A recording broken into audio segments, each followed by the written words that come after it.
Picture the scene. It's sometime in the late 1970s or 80s in Britain.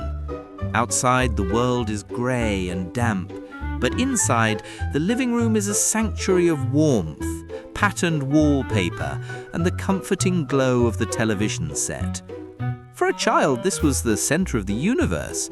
It was where you watched cartoons on a Saturday morning or settled in for shows like Blue Peter or Grange Hill after school.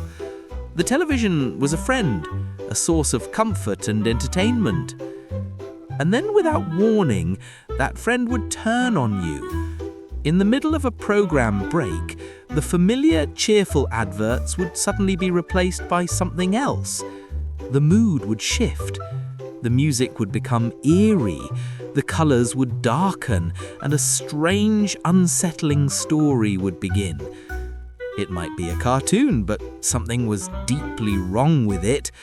It might be a film, but it felt more like a nightmare than a movie. These were the public information films, a strange and uniquely British phenomenon.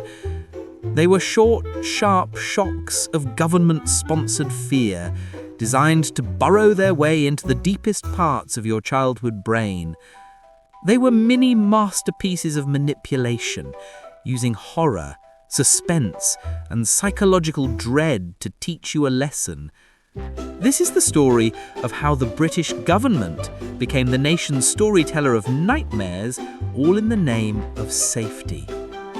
Join us as we explore the monsters, the warnings, and the lasting scars left behind by the films that were made to be remembered forever. To truly understand why a government would choose to terrify its own children, we have to step back in time. The Britain of the 1970s and 80s was a nation in transition. The shadow of the Second World War still lingered, but a new, more modern world was being built. New housing estates pushed up against old industrial landscapes, creating a unique playground for children, one filled with freedom and unseen hazards. This was the era of the latchkey kid. With more parents today, we were explorers of our own small worlds.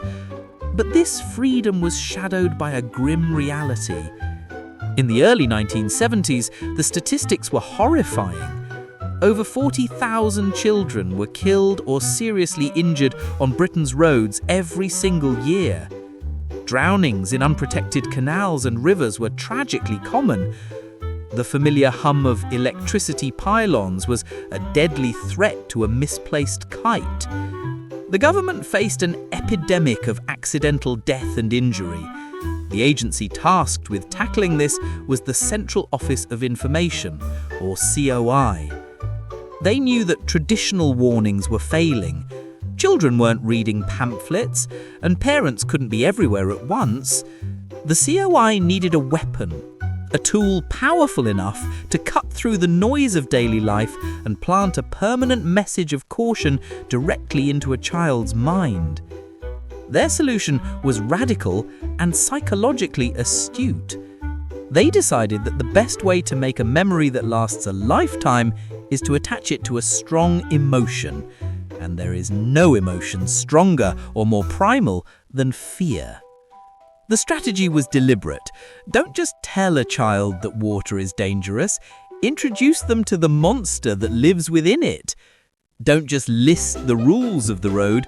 Create a superhero to enforce them. It was a calculated campaign of psychological warfare, all for the greater good. And so the campaign of fear began. While many films were created, some have achieved a legendary status, spoken of in hushed tones by those who remember them. The undisputed king of these nightmares was a 2-minute masterpiece of folk horror released in 1973. Famous for his role in Halloween as the voice of the spirits. His instant horror, the government also had another, more insidious method of instilling fear. Subverting the familiar. Children in the 70s and 80s were raised on animation. It was the safe, comforting world of cartoons. So the Central Office of Information infiltrated that world, creating a series that looked innocent at first glance, but was, in reality, one of the strangest things ever broadcast on television. This was the world of Charley Says. The series featured a simple, almost crude animation style, following the adventures of a little boy and his cat, Charley. The genius of the campaign was in its central gimmick. The boy would learn a safety lesson, but to explain it to the audience, he would speak directly through his cat. The voice, provided by famous DJ Kenny Everett speaking in a higher pitch, would come out of Charley's mouth, always ending with a bizarre synthesized meow. This simple trick was profoundly effective because it was so deeply weird. It plunged the cartoon squarely into the uncanny valley, that unsettling space where something is familiar but just slightly wrong. The voice was not quite a child's. The cat's mouth moved, but it wasn't natural, creating a deeply memorable sense of unease. The lessons themselves were simple. Don't play with matches. Be careful with scissors. But the most chilling episode was undoubtedly the one about strangers. We see a man in a car offering a little girl sweets, while the boy explains the danger through Charley. The cat's detached, innocent-sounding voice delivering lines like, "He might have a knife or a rope, and he might take you away and hurt you," was infinitely more terrifying than any monster. It was a stark, brutal warning delivered in the most unsettling package imaginable. And the phrase, "Charley Says," quickly became a catchphrase known by every child in Britain. Monsters and creepy cartoons were effective, but the Central Office of Information had another, far more direct method of creating a lasting trauma: the short, dramatic film. These weren't just warnings, they were cinematic tragedies played out in grim detail. And the most infamous, the most notoriously upsetting of them all was a 26-minute film from 1977 called Apaches. Aimed at children in rural communities, the film's premise is deceptively simple. It follows a group of 6 young friends playing on a farm, pretending to be Apache warriors. The tone is light, capturing the joy and freedom of childhood games. The story is even narrated by one of the children, a boy named Danny, which makes it feel personal and authentic. Cross-code man. Appearing in a flash of green and white, he was a reassuring figure of authority. His mission was to teach children the new Green Cross Code, a simple, memorable mantra for road safety. But the true magic of the campaign lies in the man who played him. Underneath the heroic costume was the actor David Prowse, the very same 6-foot, 6-inch figure who just 2 years later would terrify the world as the ultimate screen villain, Darth Vader. It's a fantastic piece of British trivia. The man who was the embodiment of evil in a galaxy far, far away was also the trusted hero who taught a generation of children how to cross the street. The Green Cross Toad Man's approach wasn't to scare, but to empower. He would guide children through the code. First, find a safe place to cross, then stop. Stand on the pavement near the curb. Look all around for traffic and listen. If traffic is coming, let it pass. When there is no traffic near, walk straight across the road. Keep looking and listening for traffic while you cross. His famous catchphrase, "I won't be there when you cross the road, so always use the Green Cross Code," placed the responsibility firmly on the child's shoulders. This focus on memorable slogans became a hallmark of British public information. There was the incredibly effective onomatopoeia of the seatbelt campaign, clunk, click, every trip, and the simple rhythmic warning to drivers, think once, think twice, think bike. These campaigns proved that you didn't always need a monster to make a message stick. Sometimes a superhero, or a phrase so catchy it became part of the national conversation, was just as powerful. The true impact of these films wasn't just measured in accident statistics, it was measured in the conversations and games of the school playground. Their influence didn't end when the credits rolled. In fact, that's where their second life began. They escaped the television screen and became a kind of modern folklore passed between children in hushed, excited whispers. This was a shared national experience. In today's fragmented world of streaming services and countless channels, it's hard to imagine, but nearly every child in the country saw the same programs, and therefore the same terrifying warnings.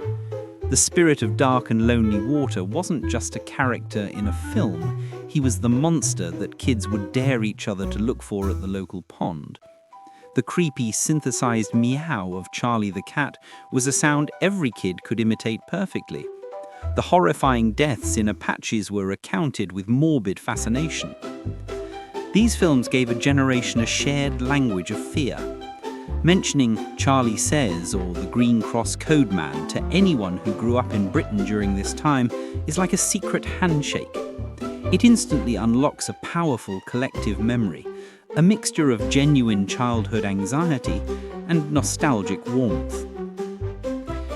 Sharing these stories was a way for us to process them. By turning the government's scary warnings into our own ghost stories and playground legends, we were taking control of the fear. We were mastering it together. This playground echo is the reason these films are remembered so vividly. They weren't just adverts we passively watched. They were cultural events that we actively participated in, twisted, and made our own. So, we come back to the central question. Why are these films, these state-sponsored nightmares, remembered with such a strange and complicated affection? The answer lies in the paradox at their very heart. They were frightening, yes. They caused anxiety and sleepless nights, absolutely. But they were also fundamentally an act of care. They are a reminder of a time when the entire country was part of a collective effort to protect its children, using the most powerful tools it had. And did they work? By every available measure, the answer is a resounding yes. In the years following the launch of the Green Cross Code and the water safety films, the number of children killed or seriously injured in accidents fell dramatically. These films, in all their terrifying glory, undoubtedly saved thousands of lives. They were a brutal but effective form of tough love on a national scale. Today, these films exist as cultural artifacts, relics of a bygone era. They could never be made now. In our modern world of media regulation and sensitivity, the idea of a government deliberately broadcasting horror films to children is unthinkable. They represent a time when the world felt bigger, more mysterious, and filled with more tangible dangers. They haunt us still, not just as scary memories, but as powerful pieces of filmmaking that shaped the subconscious of a generation. They are the fuzzy, analog ghosts of our collective past. They were our guardians, our monsters, and our most unforgettable storytellers. And they remind us that sometimes the deepest acts of caring don't come in the form of a comforting hug, but in the form of a chilling warning that you will never, ever forget. For me, I can still vividly remember the chill I felt seeing the spirit of the water for the first time. That feeling has never truly gone away. They were more than just films. They were a shared chapter of our childhood. But now, I'd love to hear from you. What's your story? Which film is burned into your memory? Was it the creepy voice of Charley the cat? The brutal realism of Apaches? Or were you a fan of the Green Cross Code Man? Please share your memories in the comments below. I read every single one, and I'd love to hear what you remember. Thank you so much for joining me on this journey back in time. If you enjoyed this trip down memory lane, please consider giving this video a like and subscribing to The Nostalgia Brit for more stories from our shared past. It really helps the channel grow and allows me to keep making these stories for you. Until next time, stay safe and mind the curb.